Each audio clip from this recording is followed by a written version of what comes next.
Welcome to the garden. Today I'm going to be ranking my favorite succulents based on how easy they are to propagate. Starting off with our Stacking Jade. So I've brought out every single Stacking Jade that's in my collection, including our little leaf cuttings which have taken root but don't have any new points of growth, our tiny pot, our crown cuttings, and our floating succulent cutting. And this has been growing in nothing but water for a year, which is just phenomenal. It shows you just how tough these are. I love how vertically these grow. They're such a tall succulent, it's very unique. And the way the leaves kind of stack and alternate, they remind me of a pagoda, which are those beautiful Asian towers. And the leaves stack this way so that they can maximize the amount of light they get.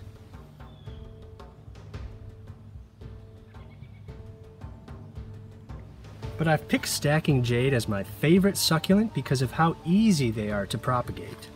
One of the coolest things about these is you can propagate them from simple crown cuttings. So I'll just snip off the top, just like this, leaving a little bit of stem. And these can root in soil or in water. So that's one of my favorite things to do. Not only do you get this awesome little plant, but where you've taken the crown cutting will form 2 new rosettes. This entire container was nothing but crown cuttings a few months ago.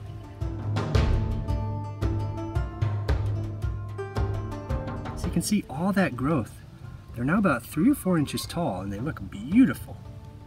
When I'm taking crown cuttings though, I usually like to take the entire stem. So we'll cut this all the way down, but then we can segment this down into individual cuttings, all the way down to single leaf segments if we like. I did have an experiment started with those, but I ended up forgetting about them, so they did dry out. But we can start a new experiment today, and just trying to leave as much stem under the leaf as we can. And that we can just press into the soil. You do want to keep these upright too. If you plant them upside down, you're going to get roots coming out of the top, and the rosettes will be forming underground. The larger you're cutting, the faster it's going to grow. So I usually take segments of about 4 or 5 inches. I'll strip the bottom leaves, and then we can plant that in soil, and it can grow roots anywhere along that stem. And that's exactly what we've done here. You can see there are only a few leaves before we get to the new crowns. And usually they form 2 new crowns like this. The cuttings with the crowns still on them I think are probably the best. They really grow quickly. It's incredible how fast they root. This one has at least 4. You can see 2 at the top, but then there's 1 over here and another one just on the opposite side. And this one actually has 5. You can see 1, 2, 3, but then there are 2 more underneath. And this one down here looks incredible. Look at all of that new growth. And I can tell that these are really thirsty. So I want to keep up on the watering. You'll see the leaves are really thin. Sometimes they'll even shrivel. But if you've seen my other episodes, you'll know that my favorite way to water these is in a communal basin. You'll see they all share the same water. So we can just give these a really healthy drink, and I like to let them sit and soak for a few hours or even overnight. This is an excellent way to just completely saturate the soil. At a certain point, the soil gets so dry it actually repels water. So like pre-moistening a sponge, you can come back in and water again, or do what I do and water them in a big basin. But because of their beautiful height and their ease of propagation from stem cuttings, I've chosen these Stacking Jade as my favorite succulent.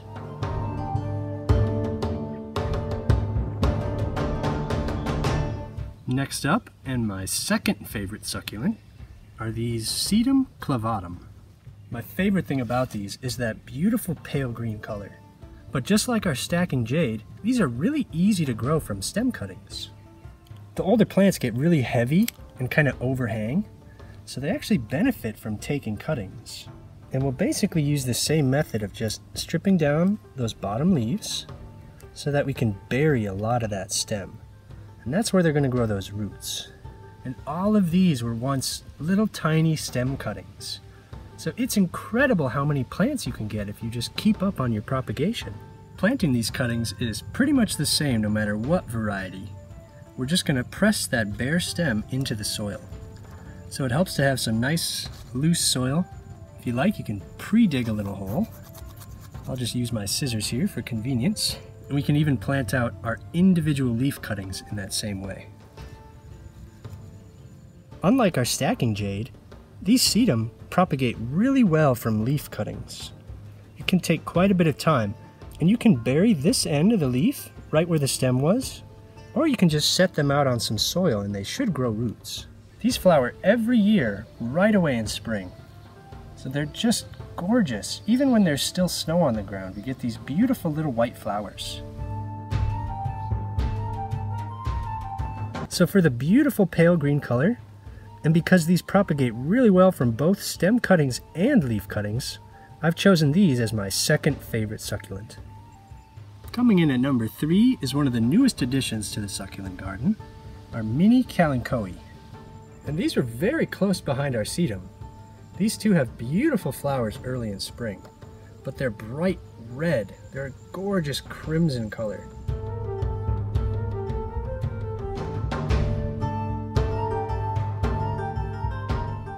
And they even bloom for months at a time. So if you love succulent flowers, then mini Kalanchoe are one of the best plants to grow. These take really well to both stem cuttings and leaf cuttings, and you can root them in soil or water. And that's how I got all of these plants down here. These 3 were stem cuttings, and this one is a whole bunch of leaf cuttings. So you can see all that new growth. Those are just brand new plants from individual leaves. This plant was an experiment to see how big the mini Kalanchoe could get. So I put it in a really big pot. I've been growing it outdoors to try and give it more sun, but it's maxed out at about 1 foot tall. So they do earn their name, mini Kalanchoe. But because of those beautiful red flowers and their ease at propagation, I've chosen these as my 3rd favorite. Coming in at number 4, we have common jade. Now these can also be propagated by stem cuttings and leaf cuttings, but they're very slow growing, so it can take a while to see any progress. These are all stem cuttings. I am starting to notice a little bit of new growth. You can even see a couple little new offshoots here. And down here we have leaf cuttings. So these were just individual leaves that set root and eventually sprouted new plants. So those are very slow to grow. I even have one down here that's just tiny. It is just absolutely tiny. I mean, look at the size of those leaves. So this is going to take quite a while to grow up, but it can be really fun to watch these grow. Jade plant really like consistency. They are slow growing, but they can get very old. So I don't like to transplant them too often or move them around too much. It's important to give these consistent watering and then let them dry out in between. So I've got one in this really tiny little terracotta pot, and that's great for that flood dry cycle. It dries out in about a week and then I can water again. So these are starting to get a little bit more difficult to propagate, but these common jade are still a wonderful houseplant. My number 5 pick is another extremely common houseplant, and that's Sansevieria, or snake plants. These are another really low maintenance plant that can add a splash of color to virtually any room. As long as it gets some light, these snake plants should survive. They are, however, a lot trickier to propagate. Taking leaf cuttings is very difficult. It's been really hit or miss for me. I have tried keeping them whole. You can see we do have some roots here. I've tried slicing them down and then letting them heal. That's how I got these cuttings back here. They're actually struggling in soil, so I think I'm gonna pull these out of the soil. They just do so much better in water for me. But they should eventually sprout these new points of growth. So that'll be a brand new plant someday. I just find that the roots grow so much faster in water.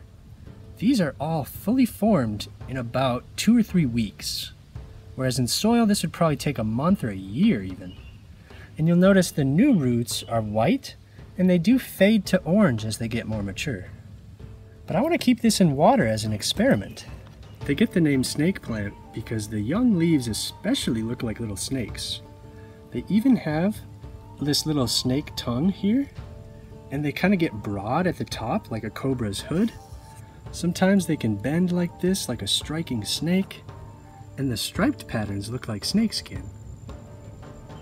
But my favorite way to propagate these is by letting them produce new growth like this.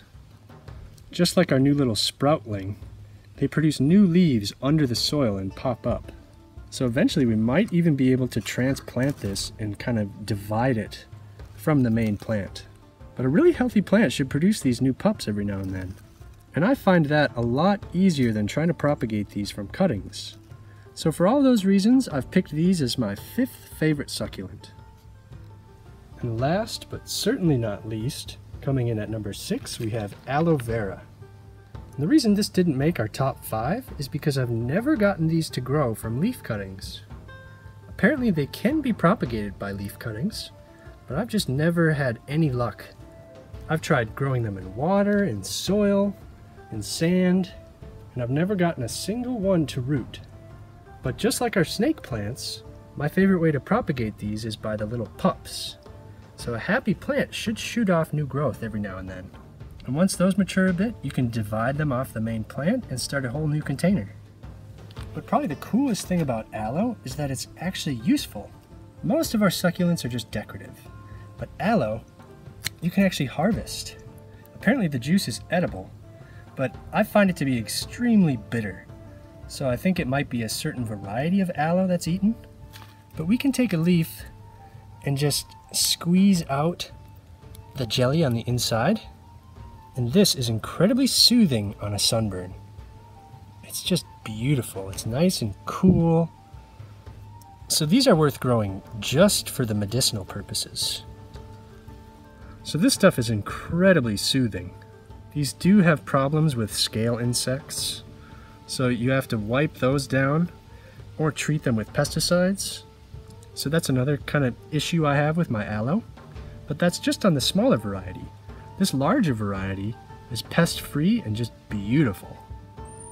I absolutely love the pale green color of this variety, and the size is just unbelievable. These are huge. And there are other varieties that get just enormous. They even sell these in the produce section of grocery stores. And they're just like 6 inches wide. They're just huge. But they look a lot tougher than they are. These little barbs really aren't that sharp. Like most succulents, they're very easy to care for. They just need that flood, dry cycle. So I'll give them a really healthy drink and then let the soil completely dry out. These containers actually used to be combined. So when I got a new pup down here, I was really excited it was one of the big varieties. It does, however, look like it's the smaller kind. I can see those speckles, the darker green color, and the smaller size. So I will be going in there and removing that. So I was really hoping it was a pup from one of these big, beautiful pale green ones. But I think it was just a little leftover root from when they were combined. So even though this is probably one of the most useful plants in my succulent garden, it's so tricky to propagate from leaf cuttings that I've saved it for last. So let me know in the comments if you agree with how I've ranked these today. Thank you all so much for watching, and we'll see you next time.